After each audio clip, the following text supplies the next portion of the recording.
Bismillahirrahmanirrahim. Alhamdulillah wassalatu wassalamu ala Rasulillah wa ala alihi wa sahbihi wa mawala. Alhamdulillah wa sekalian di malam hari ini dengan izin Allah kita bisa kembali berjumpa dalam kajian akidah Atsariyah ya, yaitu mengkaji kitab Aqidatus Salaf wa Ashabil Hadis karya Syekh Abu Usman As-Sabuni ya, rahimahullah ta'ala.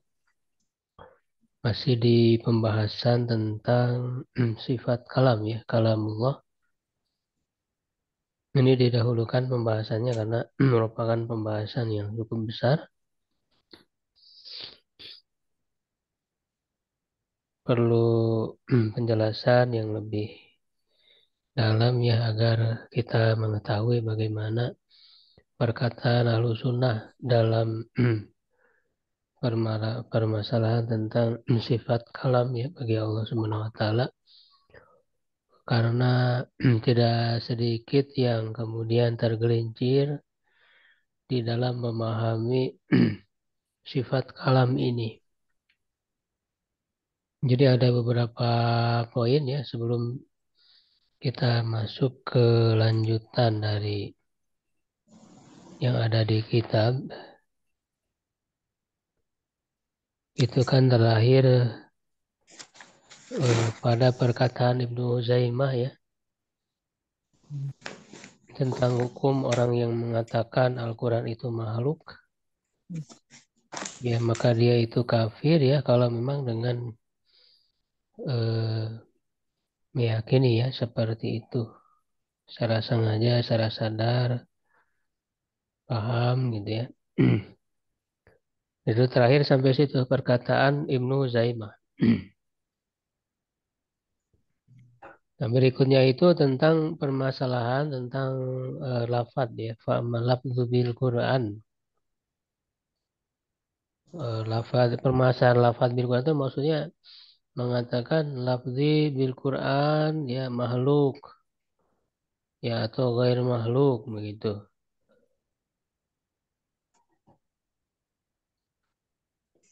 Ya, nah tidak sedikit para ulama salaf ya, maksudnya tabiut tabiin, kan Imam Ahmad ya, rahimahullah itu eh, membenci ya perkataan ini karena mengatakan lafzi bil Quran makhluk itu adalah jembatan mengatakan Al-Quran makhluk. Walaupun sebenarnya bisa dipahami secara berbeda karena bisa menimbulkan apa namanya makna ganda ya apakah lafzi bil Quran makhluk itu memang adalah eh, apa namanya ucapan saya gitu, ucapan manusia, perkataan manusia. Ya kalau ucapan manusia ya perkataan manusia ketika berkata-kata ya tentu itu adalah makhluk. Tetapi bisa juga dimaknai bahwa lafzi bil Quran itu kata lafad masdar itu bisa bermakna isim maf'ul ya malfud ya yang diucapkan. Jadi lafzi bil Quran yang diucapkan ya dengan Quran ya olehku. Nah kalau malfud yang diucapkan tentu itu bukan makhluk. Sehingga itu bermakna ganda, makanya Imam Ahmad melarang mengatakan itu. Bahkan bisa apa namanya lazim ya melazimkan perkataan mengatakan Al-Quran makhluk dengan mengatakan lafzi bil Quran. Nanti ya secara mendalamnya kita bahas. Tapi sebelum itu saya ingin melengkapi dulu ya pembahasan tentang kalam. Bagaimana sebetulnya perkataan Ahlussunnah ya. Jadi kita itu betul-betul meneliti, menelusuri ya mana sebenarnya yang lebih tepat dari perkataan Ahlussunnah.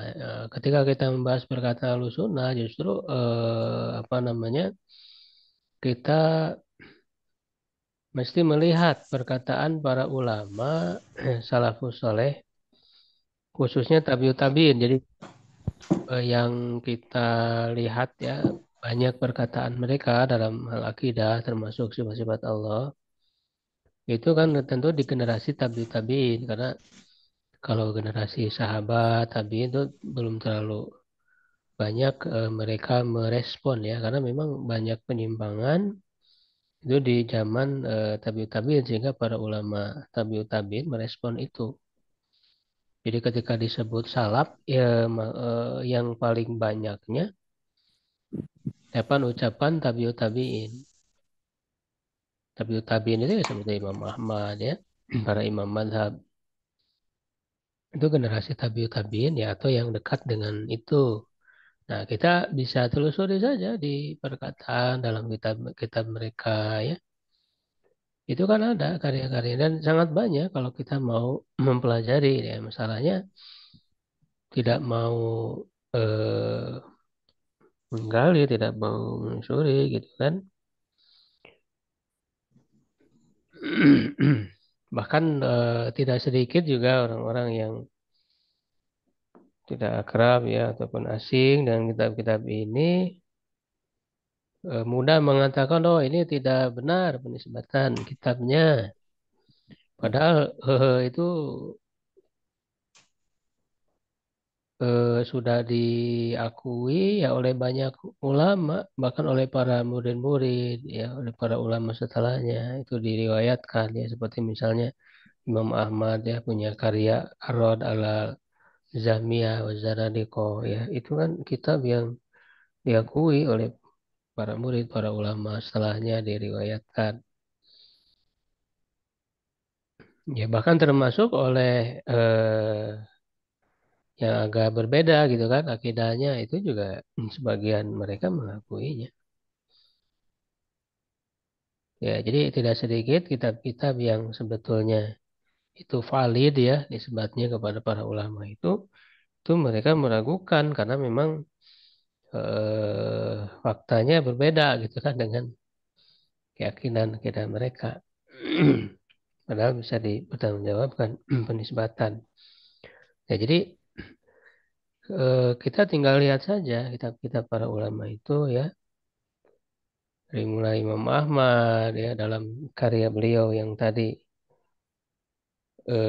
baik itu pada yang ringkas ya, ada kitab sunnahnya, ada Rad al-Jahmiyah, kemudian Imam Bukhari misalnya ya, menulis kitab Khuluqul Af'al Ibad, Ibnu Uzaimah ya, kitab Tauhid dan sebagainya, Utsman bin Sa'id Ad-Darimi ya, itu kan para ulama yang dekat ya dengan masa tabiut tabiin ya, dan itu cukup banyak sekali ya jumlahnya. Nah, melalui karya-karya mereka, perkataan para mereka, ya kita gali. Nah, sehingga kita sampai kepada kesimpulan bagaimana sih sebetulnya pendapat atau keyakinan Ahlussunnah, karena mereka merepresentasikan para ulama Ahlussunnah.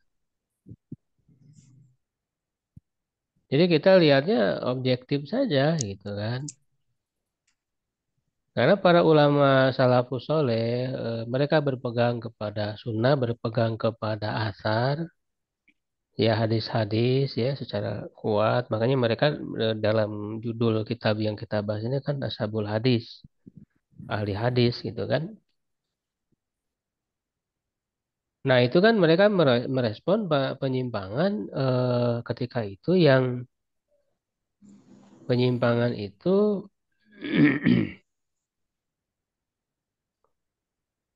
lahir dari metode yang mereka gunakan yaitu ilmu kalam. Ilmu kalam. Ilmu kalam ini ketika mereka bersentuhan dengan filsafat Yunani ya sebelumnya berpengaruh kepada pembahasan terhadap akidah. Nah, maka banyak para ulama salaf tadi ya, tabiut tabiin yang mengecam tentang ilmu kalam ini. Nah, lalu datang masa berikutnya, muncul mazhab-mazhab seperti Asy'ariyah, ya, Maturidiyah, yang mereka itu mengambil bagian dari ilmu kalam ini, walaupun dalam rangka membantah aliran Jepang itu, ya, Mu'tazilah. Ya, pada hal-hal yang bisa kita terimanya kita terima, tetapi ada hal-hal yang kita perlu kritisi, ya, karena kan kita tujuannya mencari kebenaran, menyingkap, ya, kebenaran itu. Sehingga kita bandingkan, ternyata ketika kita membandingkan perkataan para ulama Syariah, ya, dengan para ulama salaf, itu kan ada perbedaan. Kita bandingkan saja misalnya Fahru Razi, ya, dengan Ibnu Huzaimah, ya, dalam kitab Tauhid. Mana yang lebih kita ini? Ya, bahkan Fahru Razi mengatakan kitab Tauhidnya Ibnu Huzaimah itu disebut kitab syirik. Padahal kitab Tauhid Ibnu Huzaimah itu diakui oleh para ulama. Mereka menyetujui isinya. Yang berarti kan di sini ada perbedaan. Tidak bisa kita mengatakan bahwa Asy'ariyah itu sama, ya, 100% dengan, ya, buktinya kan ada perdebatan di antara mereka. Ya, bahkan tadi, ya, mengatakan kitab Tauhid, ya, disebut sebagai kitab syirik. Itu bisa dilihat di kitab Fahrudin, ya, Razi dalam tafsirnya Mafatihul Ghaib mengatakan kitab Tauhid Ibnu Zaimah itu pernah juga di share, ya, kutipannya, nukilannya. Jadi tidak bisa kita menafikan bahwa ada perbedaan antara para para ulama Asy'ariyah ini yang tentu mereka menggunakan ilmu kalam itu dalam membahas ilmu akidah, ya, begitu, ya. Jadi kajian akidah Asy'ariyah ini dalam program kita, ya, mencoba gitu mengenal, ya, kitab-kitab para ulama salaf, para ahli asar, ya, Asy'ariyah, dan itu tidak terbatas di satu mazhab. Ini saya mengumpulkan, ya, kitab-kitab dari berbagai, ya, baik itu di mazhab Syafi'i, ya, secara mazhab fikih, ya, termasuk, ya, Abu Usman Ash-Shobuni yang kita bahas ini secara fikih kan, ya, mazhab Syafi'i. Ibnu Zaimah juga secara fikih mazhab Syafi'i. Itu sebetulnya banyak sekali juga di mazhab Syafi'i yang akidahnya Asy'ariyah, tidak mengambil akidah Asy'ariyah. Karena ada perbedaan itu. Iya, ada perbedaan. Memang mereka juga membantah kesesatan Mu'tazilah, ya kan? Itu kita tidak menafikan, tapi ya itu tadi kan kita harus melihat secara jeli. Yang yang kelirunya, ya, kita kritisi, ya, begitu. Karena tidak sebetulnya kan dalam masalah akidah kita tidak boleh taklid. Harus kita lihat begitu. Mana yang lebih, di sini ada para ulama yang berbeda pendapat, berdebat, bahkan tadi kan saling menuduh, mencap, ya, bahkan apa namanya eh, eh, bahkan vonis seperti tadi, begitu kan, ya, tinggal pertanyaan kita mau mengikuti yang mana, ya. Ibnu Huzaimah itu ulama, gitu kan, tidak bisa dianggap sepele. Nah, berkenaan dengan kalamullah ini, ya, di pertemuan sebelumnya sudah kita bahas. Poin pertama itu, ya, kalau kita lihat di perkataan para ulama syariah, ya, itu kan mereka sepakat mengatakan bahwa kalamullah itu lafadz dan maknanya. Ya, dengan lafadz dan makna, dan lafadz itu terdiri dari huruf dan suara. Itu disepakati oleh ulama. Nah, kalau Asy'ariyah justru berbeda.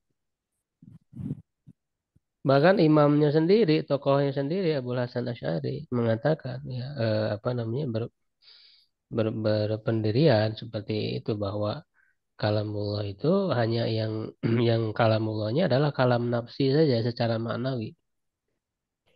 Ya, ketika diungkapkan dengan lafaz itu bukan lagi kalamullah, tetapi itu jadi makhluk.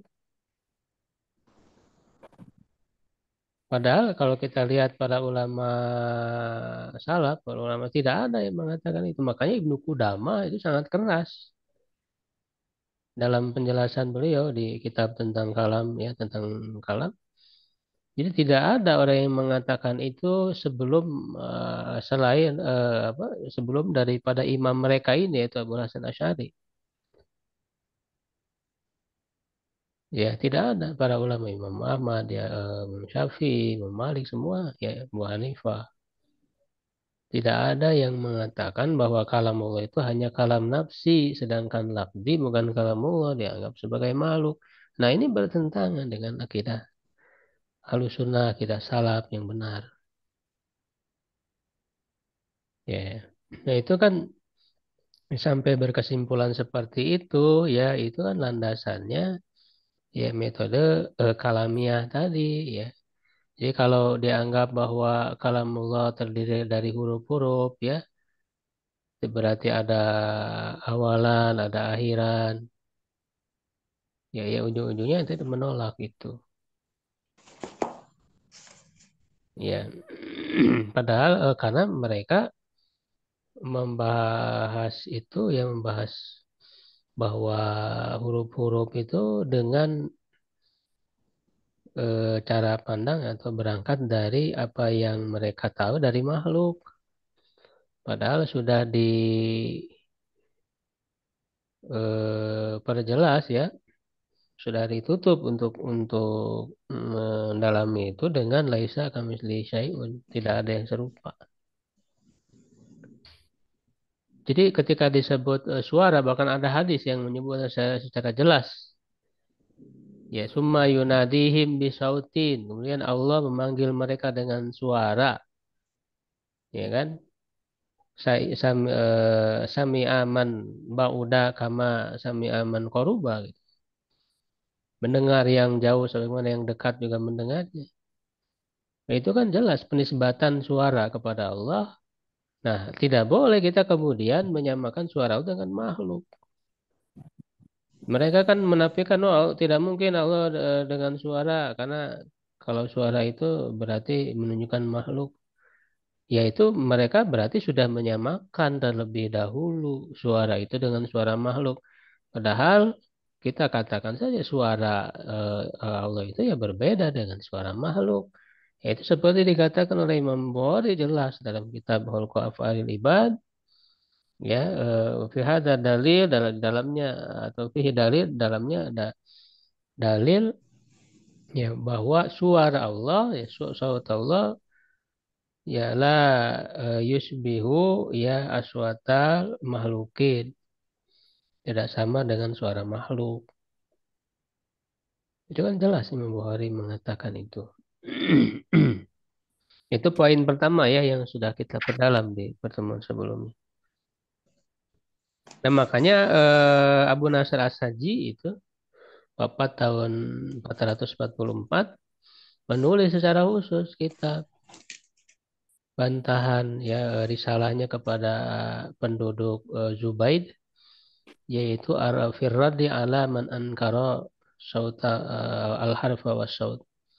Bantahan kepada orang yang mengingkari huruf dan suara dalam kalamullah itu. Itu sangat jelas sekali di kitab beliau.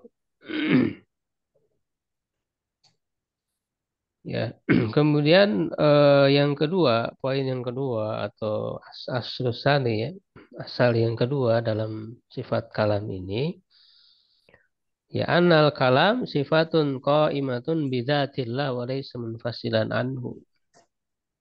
Ya, jadi kalamullah itu adalah sifat ya yang ada pada zat Allah ya, tidak terpisah darinya.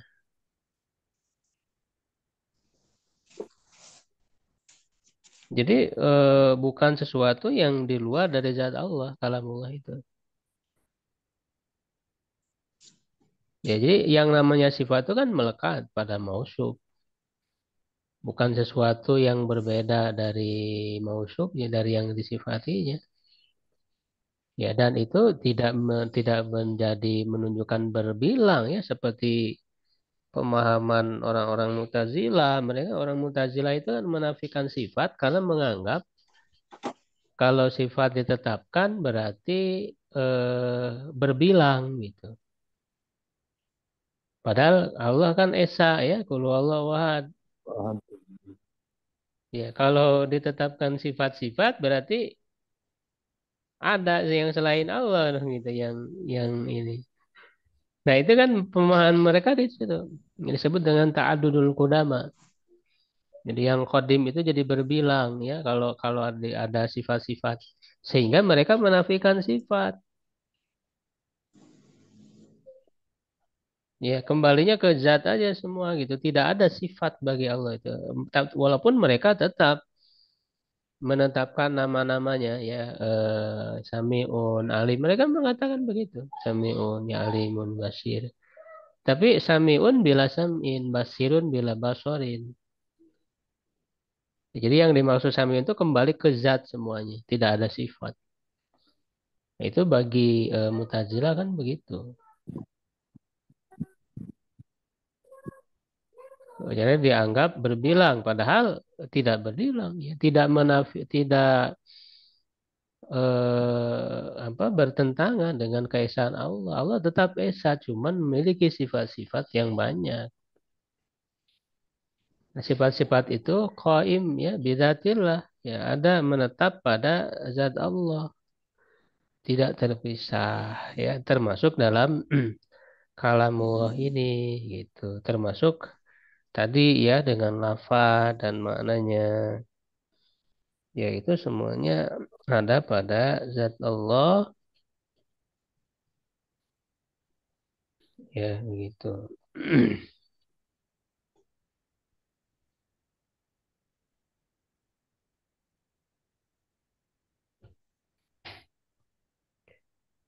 Ya, ini sebetulnya disepakati ya bahwa kalamullah itu ada pada cuman berbeda kalau Mu'tazilah tadi mengatakan ya Mu'tazilah ya dan Jahmiyah mengatakan bahwa kalamullah itu kan makhluk, berarti dia terpisah dari zat Allah. Hmm. Yang namanya makhluk kan diciptakan, berarti kan terpisah dari zat Allah. Itu Mu'tazilah mengatakan Quran itu makhluk ya berarti bukan bagian dari zat Allah, bukan dari sifat Allah gitu kan, karena disebut sebagai makhluk.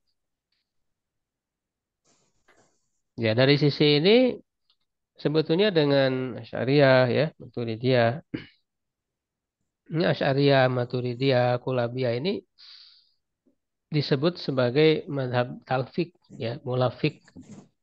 Kenapa disebut mazhab talfik ya, mulafik? Karena memang mereka ini menggabungkan antara akidah Ahlussunnah dengan Mu'tazilah, Jahmiyah, ya sadar ataupun tidak. Karena ada bagian ya yang mereka setuju dengan mereka, dengan Mu'tazilah. Ya. Nah, apa perbedaannya? Ada persamaan, ada perbedaan. Yaitu tadi ya sebetulnya masih terkait dengan poin pertama bahwa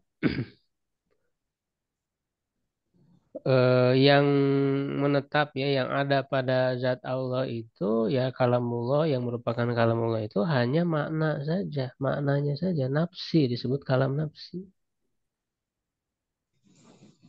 Ya, sedangkan lafadznya itu tadi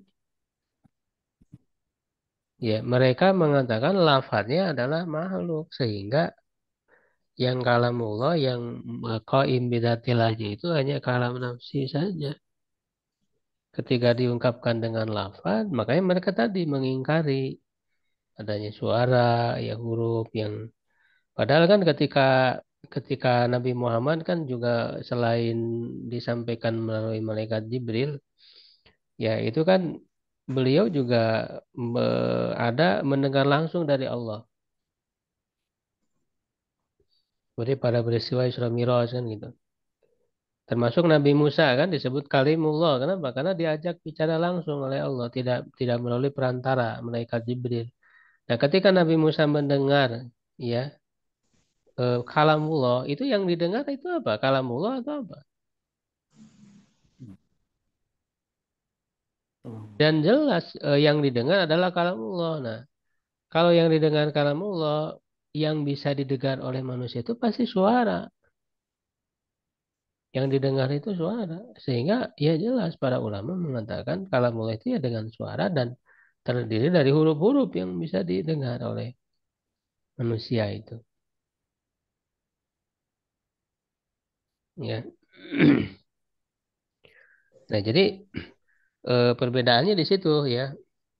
Kalam nafsi. Nah, sedangkan lafadznya ya, oleh kelompok mazhab talfik ini, itu mazhab talfik itu Asy'ariyah, Maturidiyah, dan Kullabiyah ya, walaupun Kullabiyah itu eh, awal-awalnya saja ya, karena Abul Hasan Asy'ari kan pertama juga terpengaruhnya oleh Kullabiyah ini, Ibnu Kullab. Setelah beliau apa meninggalkan Mu'tazilah itu.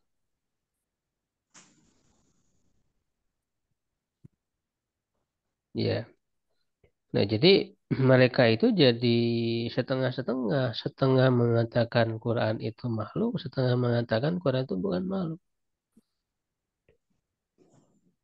Yaitu kalau yang maknanya itu kalam nafsinya tadi dianggap bukan makhluk, kalamullah tapi lafadznya makhluk. Nah, ini berbeda dengan Ahlus Sunnah yang mengatakan kalamullah Quran ya itu adalah kalamullah semuanya, baik lafaz atau maknanya, bukan makhluk. Ya, dan dua-duanya baik makna atau lafaz itu qaim bidzatillah. Nah, tapi kalau menurut Mulafiqah ini, mazhab Talfik, eh, yang qaim bidzatilahnya itu hanya kalam nafsinya saja. Sehingga yang lafzinya berarti di luar dari zat Allah. Karena tadi diciptakan. Jadi makanya mereka bingung ketika membahas apa yang didengar oleh Nabi Musa itu. Suara siapa yang didengarin? Perkataan siapa? Makanya mereka juga ada perbedaan pendapat ya. Oh itu perkataannya Jibril ya, saudara Jibril dan sebagainya dan itu apa namanya takwil-takwil seperti itu tidak ada dalil. Itu kan hal gaib, tidak bisa kita mengatakan itu suara Jibril atau suara siapa. Harus ada nasnya. Mana nasnya yang mengatakan itu? Ya, ketika mereka disuruh untuk mendatangkan nasnya tidak bisa karena tidak ada. Itu hanya mereka reka. Ya sudah kita lebih terima dengan yang ada jelas-jelas nasnya yang mengatakan kalam Allah. Bahkan Allah berbicara langsung kepada Nabi Musa, Innani anallah. Kalau yang berkata bukan Allah, itu bahaya. Makanya kenapa? Sampai dikatakan orang yang mengatakan kalam itu makhluk, ya disebut dia dikategorikan kafir ya karena itu sangat bahaya sekali memalukan Allah kan begitu. Tidak mungkin yang mengatakan innani anallah, sungguhnya aku adalah Allah itu makhluk. Kalau yang berbicara itu malaikat Jibril, ya jadi dinisbatkan gitu. Perkataannya dia perkataan Jibril itu jelas sudah musyrik berarti. Jadi Jibril mengatakan aku adalah Allah. Ya sudah, ya jelas dalam nas itu bahwa itu yang mengatakan adalah Allah karena tidak mungkin selain Allah mengatakan innani anallah dan nasnya jelas sudah. Tidak usah kemudian khawatir menyerupai makhluk. Justru apa semua yang dijelaskan di dalam nas sama sekali tidak ada kemiripan, tidak ada kesamaan dengan makhluk. Sudah dinafikan oleh Allah, alaisa kamitslihi syai'un. Itu hanya anggapan kita saja. Ya, anggapan kita dan tentu kita tidak bisa mencari-cari, membayangkan, memikirkan kaifiyah, bagaimananya kita tidak tahu bagaimananya. Semua sifat Allah kita tidak tahu bagaimana. Nah, ini yang disebut dengan tidak takyif, bila takyif. Ya simpel sebetulnya akidah Ahlussunnah ini kalau kita pahami simpel, makanya dia mudah diterima oleh siapapun termasuk oleh orang awam sekalipun, itu bisa diterima. Hanya di antara perkataan para ulama salaf mengatakan siapa yang memahami ya nas-nas ini tentang sifat-sifat Allah yang berbeda dengan pemahaman orang awam, maka dia itu Jahmiyah. Karena mudah dipahami, ya gitu, mudah dipahami. Wahyu ya kalau Quran yang datang kepada kalamullah ya sudah, kalamullah semuanya tanpa dibeda-bedakan.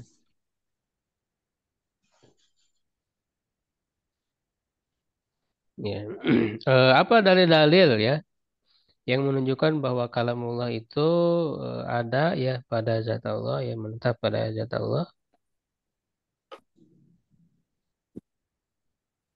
Eh, ada dalil secara fitrah ya, akal fitrah. Ketika misalnya seorang disifati dengan hidup, ya maka yang hidup itu adalah orang itu yang disifati, bukan yang lain. Ini sebetulnya ya sangat mudah dipahami. Jadi sifat itu ya melekat pada mausufnya, tidak mungkin dia disifati dengan sifat tertentu, tapi sifat itu milik yang lain, ada pada yang lain, ya, tidak mungkin. Itu sangat mudah dipahami secara fitrah ya, secara akal sehat seperti itu. Nah, kemudian dalil nakli juga sangat banyak, yaitu menisbatkan kalam ini kepada Allah. Misalnya diantaranya ya surat Taubah ayat 6 ya fa'adiruhu hatta yasma'a kalamullah. Sampai dia mendengar kalamullah, firman Allah. Itu dinisbatkan kepada Allah. Ya berarti kalam Allah, bukan kalam yang lain. Ketika berbicara dengan Nabi Musa ya An-Nisa 164 wa kalamallahu Musa taklima. Ya Allah berbicara kepada Nabi Musa, ya itu sudah jelas ya. Bahkan diberikan taukid di sini dengan benar-benar ya pembicaranya ini, bahkan taukid ini untuk menafikan anggapan-anggapan lain, menganggap bahwa ini majas ya bukan Allah langsung yang bicara, justru jelas ya nas ini menafikan itu semua. Jadi benar ya untuk menghilangkan keraguan bahwa benar-benar Allah yang berbicara kepada Nabi Musa. Ya, nah ini kan ya orang yang terpengaruh kalam tadi ya syariah dan yang lainnya mereka sulit memahami ini, jadi kemudian mereka reka oh berarti Allah menciptakan suara ya suara itu kemudian didengar. Nah, itu kan mana nas yang menyebutkan penjelasan seperti itu, ada tidak? Tidak ada nasnya, ya justru yang ada nasnya jelas bahwa kalau Musa taklima jelas. Ya kenapa kita lari dari sesuatu yang jelas kepada mereka reka. Itu mereka-reka hal yang goib. Tidak bisa. Itu sifat Allah ini adalah hal yang goib. Kita hanya berpaku pada nas. Makanya tahu kifi. Ya.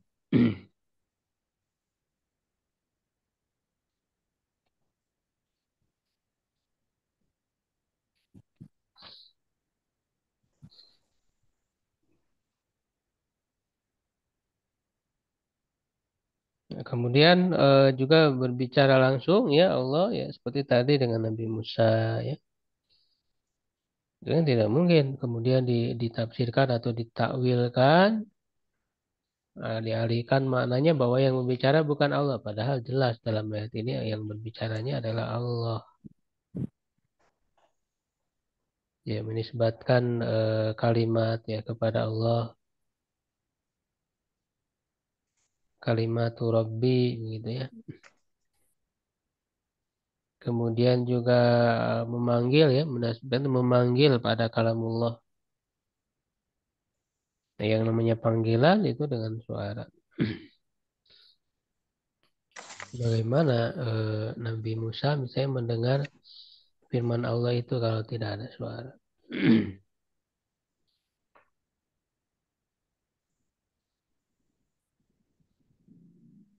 Ya, nah yang kemudian poin yang ketiga, asal yang ketiga dalam ini yang terakhir ini cuma tiga ya.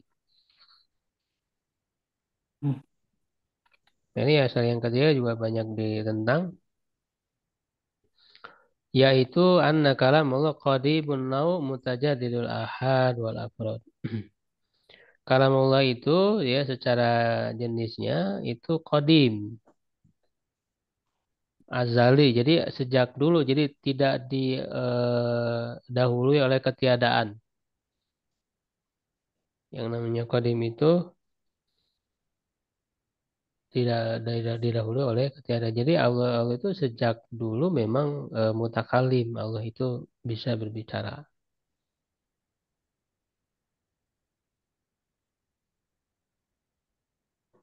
Ya.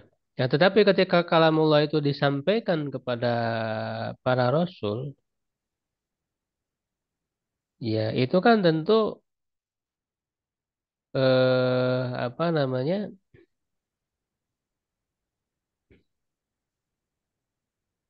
Ada awalan ya, ada akhiran, ada rentang waktu begitu. Nah, sehingga bagi Allah itu berkuasa untuk berbicara sehingga perkataan para ulama salaf itu mengatakan Allah itu yatakalam kaifa syaa mata syaa gitu. Ya, Allah itu berbicara ya yatakalam kaifa syaa mata syaa. Bagaimanapun ya dengan cara apapun Allah berbicara. Artinya ketika Allah menurunkan wahyunya dengan bahasa Arab ya kepada Nabi Muhammad maka dengan bahasa Arab. Dan kepada nabi-nabi sebelumnya dengan bahasa itu kan fasya ya, dengan bagaimana saja yang Allah kehendaki dan Allah mampu untuk itu. Kenapa kita meragukan kekuasaan Allah? Allah mampu untuk itu dan mata syaa kapanpun yang Dia kehendaki. Kan ada rentang waktunya begitu. Ketika Allah berbicara kepada Nabi Musa, ya kan? Nanti terus apa namanya?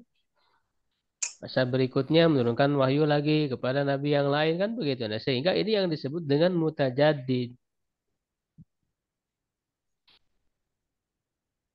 ya kan? Kapan saja Allah berbicara, kapan saja Allah berbicara kepada para nabi, menurunkan wahyunya.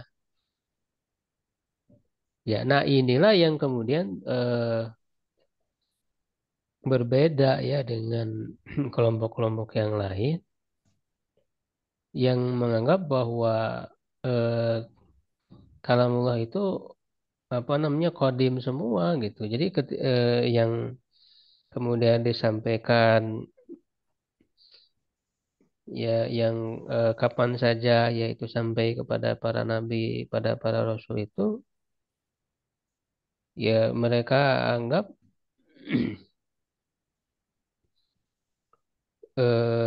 bukan kalamullah secara langsung.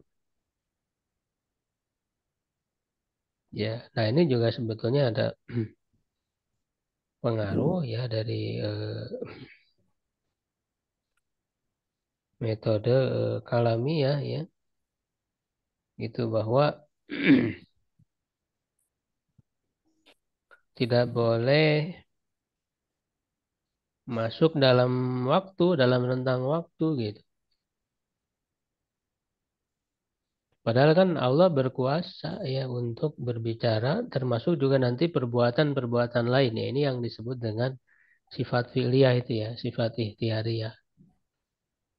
Nah, kalau kita lihat perkataan para ulama salaf itu menetapkan hal ini,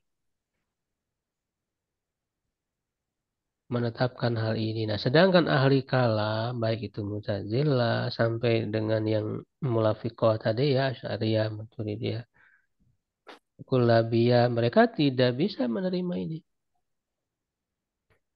Tidak bisa perbuatan Allah itu masuk dalam rentang gitu waktu.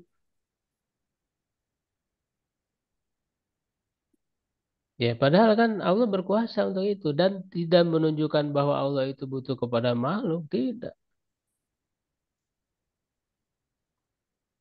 Ketika Allah berbicara kepada Nabi Musa, ya Allah langsung yang berbicara ketika itu. Ketika Nabi Musa hidup, ya bagaimana Allah berbicara, ya ada awalannya kan, dimulai, kemudian ada akhirannya, ya kan. Kemudian Nabi sebelumnya, Rasul sebelumnya sampai datang Nabi Muhammad, Allah berbicara kepada Nabi Muhammad. Ya, dan bagi Allah itu tidak mustahil. Sehingga para ulama salam mengatakan ya dengan sesuai dengan kehendak Allah. Nah, inilah yang dimaksud dengan tadi mutajadidul ahad. Jadi secara jenisnya Allah berbicara, bisa berbicara itu ya sejak azali, sejak dulu ya, qadim, tidak diawali dengan ketiadaan, selalu berbicara. Jadi maksud qadim itu kan tidak misalnya sebelumnya tidak bisa bicara lalu bisa bicara. Itu namanya hadis ya baru gitu. Didahului oleh ketiadaan dulu. Ya kayak manusia sebelumnya tidak bisa bicara lalu bisa bicara. Tapi kalau Allah sejak awal bisa bicara, itu yang disebut dengan qadim. Ya, tetapi Allah bicaranya kepada siapa, dengan bahasa apa, kapan Allah bicara, nah itu kan apa namanya ada rentangnya, terperbaharui, mutajadid. Nah ini sebetulnya hakikat dari perkataan para ulama salaf, ahlu sunnah. Ya, tapi para ahli kalam mengatakan kodim saja kalamullah, sedangkan yang mutajadinya itu bukan kalamullah. Tidak masuk, tidak bisa masuk dalam rentang waktu, ya karena mereka menganggap kalau ada awalan, ada akhirat, ya masuk kepada rentang waktu, dianggapnya itu kekhususan bagi makhluk, dianggap mustahil bagi Allah, padahal tidak mustahil bagi Allah. Ya, termasuk dalam semua perbuatan Allah. Ketika Allah menciptakan, Allah menurunkan rizki, kan itu Allah langsung.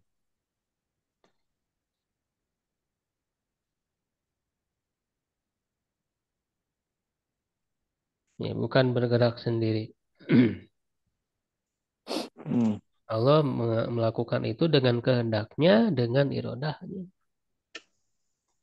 Nah, ini oleh ahlul kalam tidak bisa memahami hal yang mudah seperti ini, gitu kan. Makanya sesuatu yang mudah oleh ahli kalam ilmu kalam itu jadi rumit.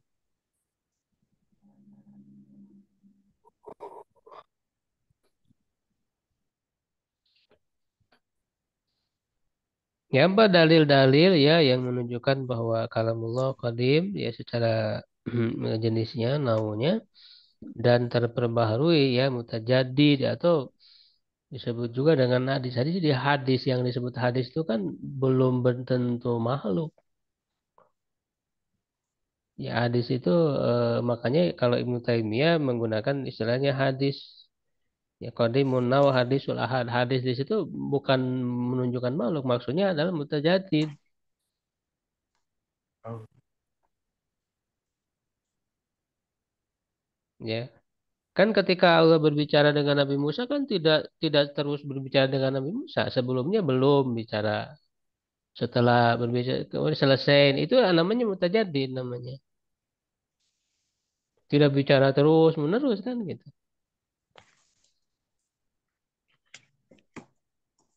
Nah, dari dalilnya misalnya di sini disebutkan dalam itu kalau kita baca ya Al-Qur'an ya itu banyak sekali ya menunjukkan bahwa firman Allah itu mutajadid. Ya ada apa namanya? Ada awalannya, ada akhirannya begitu. Misalnya firman Allah ya dalam surat Al-A'raf ayat 11, "Walaqad khalaqnakum tsumma sawwarnakum tsumma qulna lil malaikati isjudu."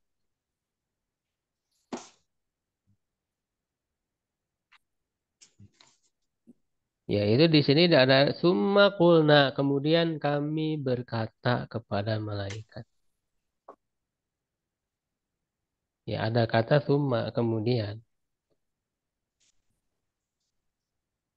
Nah, berarti firman Allah berkata Allah kepada malaikat ini kan tidak kodim, tidak sejak dulu gitu. Ya, tapi sebelumnya belum bicara dulu. Sebelumnya belum bicara kepada malaikat, lalu berbicara kepada malaikat. Summa qulna, kemudian kami berkata. Berarti kan sebelumnya belum berkata kepada malaikat. Nah, ini yang disebut dengan mutajadid itu. Ya, jadi Allah berfirman kepada malaikat, summa qulna lil itu setelah menciptakan kalian, Adam, kemudian membentuk. Laqad khalaqnakum, summa sawarnakum, summa qulna. Ini menunjukkan kan mutajadid dalam apa namanya satuan-satuannya. Walaupun kodim secara nau artinya sejak dari dulu Allah itu mutakalim.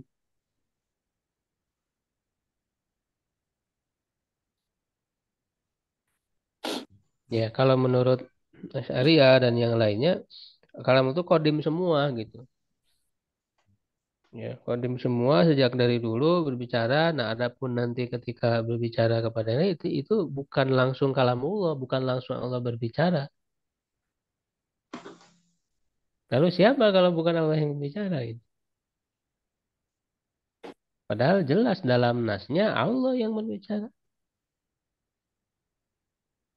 Kenapa kita harus menghindar dari nas-nas yang jelas seperti itu? Hanya dengan rekaan-rekaan pikiran, ya, yang mempersulit diri akhirnya. Dari lainnya, innama amruhu idza arada syai'an yaqula lahu kun fayakun. Nah, di sini Allah mengikat ya perkataan Allah di sini dengan irodah, kapan saja dia mau.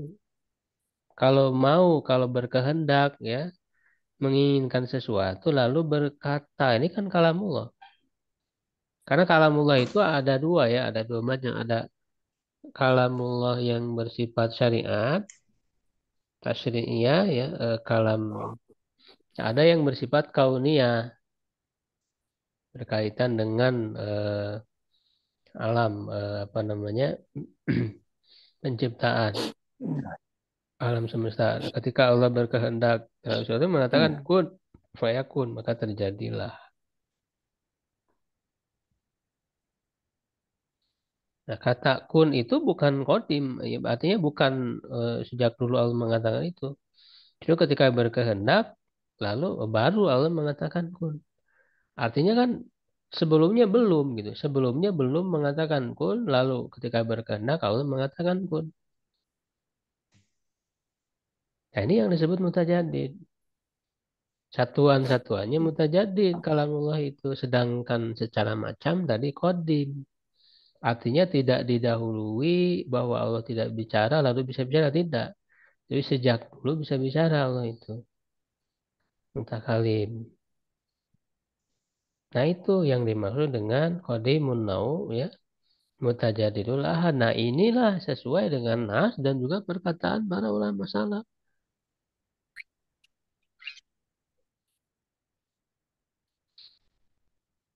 Ya Allah berbicara kepada penduduk neraka. Alam takun ayat itu alaikum fakuntum biha tukadzibun. Ya kan sebelum ada penghuni neraka berarti Allah belum bicara dengan mereka.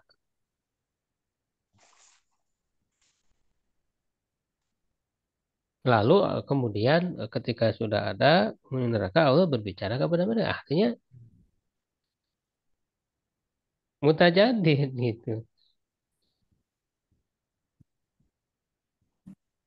Ya ini sangat banyak sekali dan selain nas-nas yang sangat banyak kalau kita mau mentadaburi Al-Quran ya secara langsung ya itu sangat banyak hal yang menunjukkan kepada itu ya dan juga perkataan para ulama salaf di antaranya misalnya ya Ibnu Mubarak mengatakan lam yazal ya mutakalliman idza syaa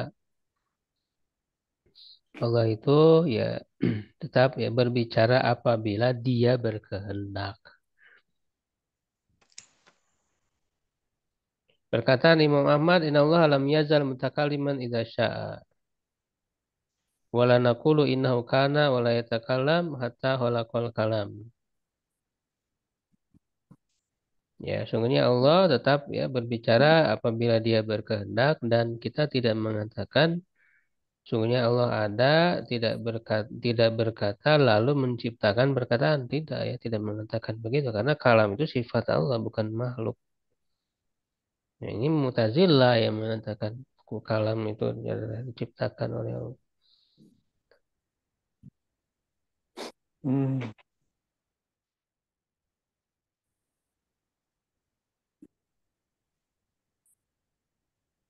Ya, banyak ya perkataan para salaf ya kalau kita mau menelusurinya yang menunjukkan kepada hal ini. Jadi ini bukan suatu bid'ah yang dibawa Ibnu Taimiyah misalnya. Ya, ini adalah sesuatu yang bisa kita lihat langsung dari perkataan para ulama salaf dan juga langsung kita lihat dari nasnya. Jadi ketika kita mengkaji perkataan para ulama itu objektif saja ya, jangan kemudian kita terpengaruh oleh narasi orang yang apa namanya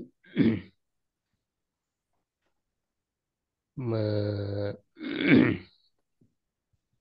menyebut ya hal-hal yang negatif, mencap dan sebagainya, tapi kita tidak membahas mengkaji langsung secara objektif itu kan keliru. Apalagi dalam akidah tadi kita tidak boleh taklid begitu. Ya, jadi itu tiga poin ya sebenarnya cukup dalam pembahasan sifat kalam. Itu yang pertama tadi bahwa kalam Allah terdiri dari lafaz dan maknanya ya dan lafaz itu mencakup suara ya dan juga huruf ya.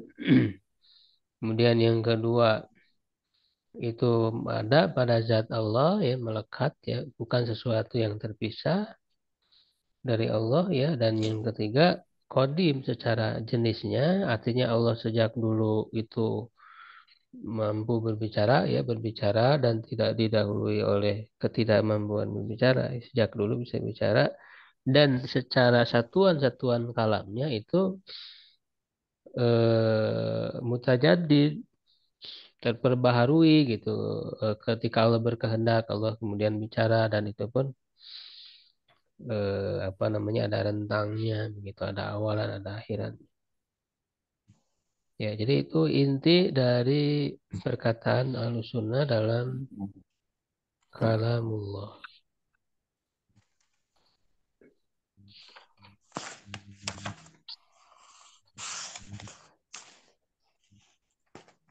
ya dan juga sudah disinggung tadi yang menyalahi perkataan Ahlussunnah ini ya Allah alam bisawab ya kalau ada yang ditanyakan silakan.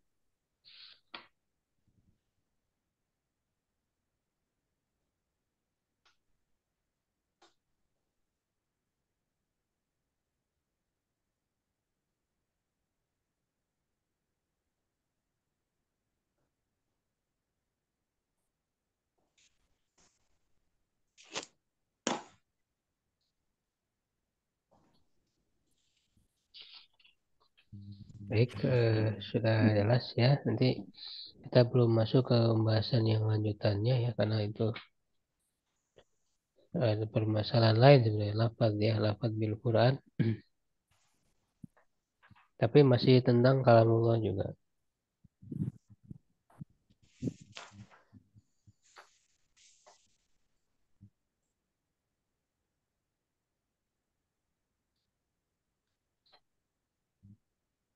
Baik kita cukupkan dulu untuk kajian malam hari ini. Syukran ala ihtimamikum. Qulu qawli hadza astaghfirullah li wa lakum. Assalamualaikum warahmatullahi wabarakatuh. Waalaikumsalam warahmatullahi wabarakatuh.